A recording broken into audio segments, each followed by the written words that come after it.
और पंजाब में तो मैं पहले जब आया था तो बड़ा अजीब लगा था मुझे, 8-10 साल पहले। एक महिला आई, उसने आके कहा कोई अच्छा रिश्ता मिल जाए, बस आशीर्वाद हो। तो मैंने कहा कैसा परिवार चाहिए आपको? बोले जी अपने यहाँ तो एक बात चला करती है, या तो सास चंगी होवे, नहीं तो फोटो टंगी होवे।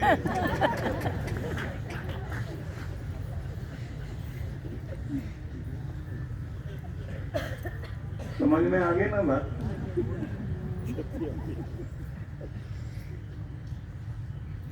जब तक आप निभाओगे नहीं, अपनाओगे नहीं, घर में खुशियां आएंगी नहीं। तो फिर आपको वहीं लेकर चलता हूं। भगवान जो समझा रहे हैं कि आपकी तपस्या जंगल में नहीं, आपके घर में ही पूरी होगी। आप अपने घर को व्यवस्थित करिए, अपने स्वभाव को ठीक करिए। और अगला श्लोक उन्होंने शरीर के लिए कहा, शरीर का तप भी है। तो शरीर के तप के संबंध में क्या कहा है? देव द्विज गुरु प्राज्ञ पूजनम शौचम आर्जवम ब्रह्मचर्यम अहिंसा च शारीरम तप उच्यते। आपको अपने गुरुजनों का पूजन करने का मौका मिले, घर के अंदर जो बड़े बुजुर्ग हैं उनको सम्मान दीजिए, सेवा कीजिए, और अपने घर में आए हुए ज्ञानी जनों को भी सत्कार करने वाले बने। गुरु प्राज्ञ पूजनम, कोई भी समझदार व्यक्ति जिसके द्वारा आपकी कोई स्किल डेवलपमेंट हो, जिसके द्वारा आप कोई ऐसा हुनर सीखें जिसके कारण रोजी रोटी चलती हो, ऐसे कोई भी लोग या आपकी जिंदगी को आसान बनाने के लिए जो आपको कुछ सिखाते हैं, ऐसे कोई बुद्धिमान लोग भी आपके पास आते हैं, उन्हें आदर देने वाले बनिए। जितना आप आदर मान देते चले जाएंगे, ये बात ध्यान रखिए, आपकी जिंदगी में और ज्यादा ज्ञान और समझदारी बढ़ेगी। मतलब ये है कि एक समझदार आदमी का एक गुण होता है, वो अपने अनुभव से तो सीखता ही सीखता, दूसरों के अनुभव से ज्यादा सीखता है। मतलब ये है कि खुद ही चोट खाकर समझे, इसके बजाय जिन्होंने चोट खाई है उनको देख करके अकल आ जानी चाहिए। एक सज्जन थे, मीठा मीठा खाना छोड़ा हुआ था उन्होंने। तो मैंने कहा शुगर हो गई क्या? बोले नहीं, मेरे भाई को हो गई है। मैंने कहा फिर आपने क्यों छोड़ दिया? बोले पड़ोस के घर में जो चोरी हो जाती है ना, तो बराबर वाला अलर्ट हो जाता है, तो मैं भी अलर्ट हो गया हूँ।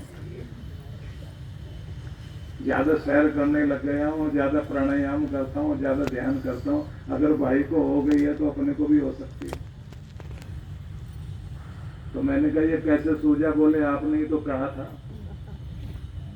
कि अपने अनुभव से जितना सीखोगे उससे ज्यादा अच्छा है दूसरों के अनुभव से सीख लो। दूसरे को चोट लगी है तो अकल ले लेना, अच्छी बात है।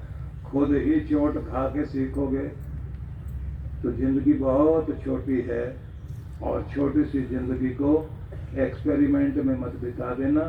शिक्षा लो, कीमती बनाओ, आगे बढ़ो, और अपने आप को हर दिन को आनंद में जीवन बनाने की चेष्टा में लग जाओ। तो भगवान जो हमको समझाते हैं वो बहुत कीमती है। आगे उन्होंने कहा गुरु पूजनम चैव, गुरु का सम्मान। ये बात भी थोड़ा सा ध्यान में रख लीजिए कि आपकी जिंदगी में गुरु का महत्व बहुत बड़ा महत्व है।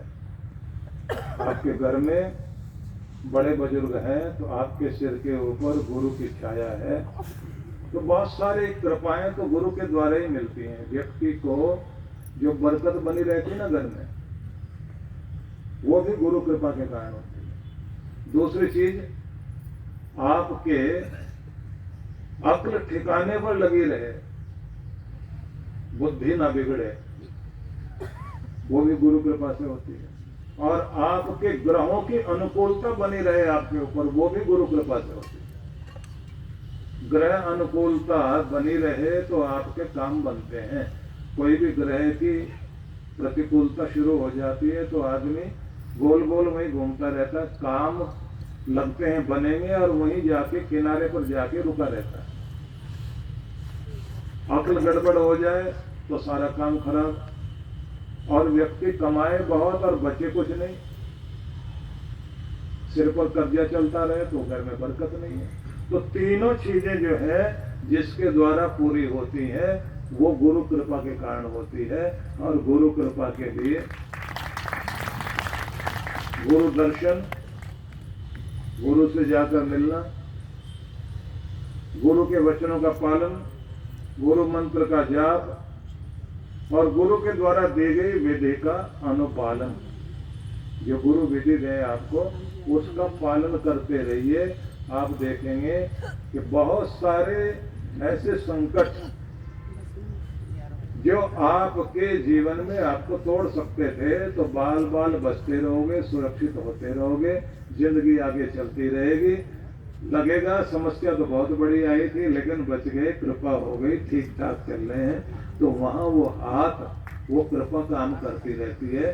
परमात्मा ने जो एक शक्ति दी हुई है उसका उपयोग जरूर करते रहिए। और जिन लोगों के साथ भी ये कृपा काम करती रही उनके बारे में आप पढ़ करके सुन करके देखिए। शिवाजी महाराज अपने गुरु को बहुत मानते थे। कितना मानते थे कि गुरुदेव सवेरे सवेरे भिक्षा मांगने के लिए जा रहे थे, समर्थ गुरु रामदास। तो शिवाजी ने उनको देखते ही कहा कि गुरुदेव मैं भी तो कुछ भेंट करना चाहता हूँ। मेरे गुरु होकर के आप किसी के आगे जाकर के कुछ मांगे वो ठीक नहीं है। ये मैं अपना सारा साम्राज्य आपके चरणों में रखता हूँ। गुरुजी ने कहा ठीक है दो। तो कागज पर लिखकर दिया, मेरा सारा साम्राज्य मैं अपने गुरु के कमंडल में डाल रहा हूं। गुरुजी ने कहा कि ठीक है, आज से हम राजा हुए और तुम जो है सामान्य आदमी हो गए। लेकिन अब एक काम करना है कि गुरु का सेवक होकर राजगद्दी पर बैठो और साम्राज्य चलाओ। लेकिन इस बात को ध्यान में रखना कि पावर आदमी के पास जब आती है, ताकत आती है, तो आदमी की बुद्धि बिगड़ सकती है। अब समझ में आना चाहिए तुम्हारे पास पावर नहीं है, पावर मेरी गुरु के पास है। गुरु के पास ही सारी ताकत है। मैं तो गुरु का सेवक हूँ, नौकर हूँ, उनकी तरफ से काम कर रहा हूँ। ये विनम्रता बनाए रखना।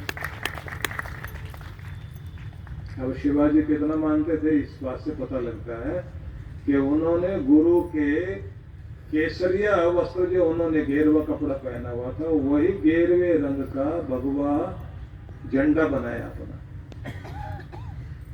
और अपना झंडा वो गेरुआ लगा करके उन्होंने कहा कि इस देश पर दुनिया को भी पता लगना चाहिए कि राज कर रहा है तो ये मेरे गुरु का जो रंग है वो काम कर रहा है। मतलब इस देश में मेरे गुरु का राज है। तो गुरु से समझा क्या कि स्वराज्य और सुराज्य,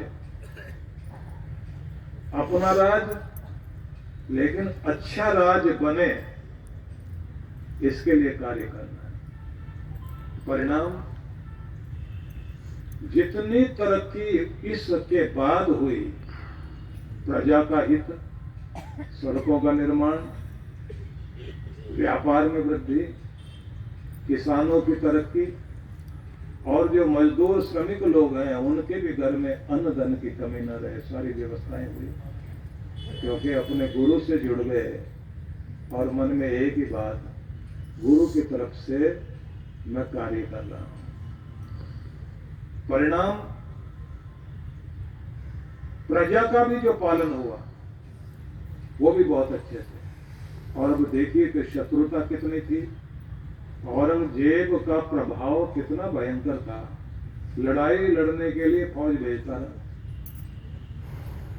और बाद की कहानी तो आपको मालूम ही है कि दक्षिण में लड़ने के लिए औरंगजेब गया था और उसके बाद वापस लौटा नहीं।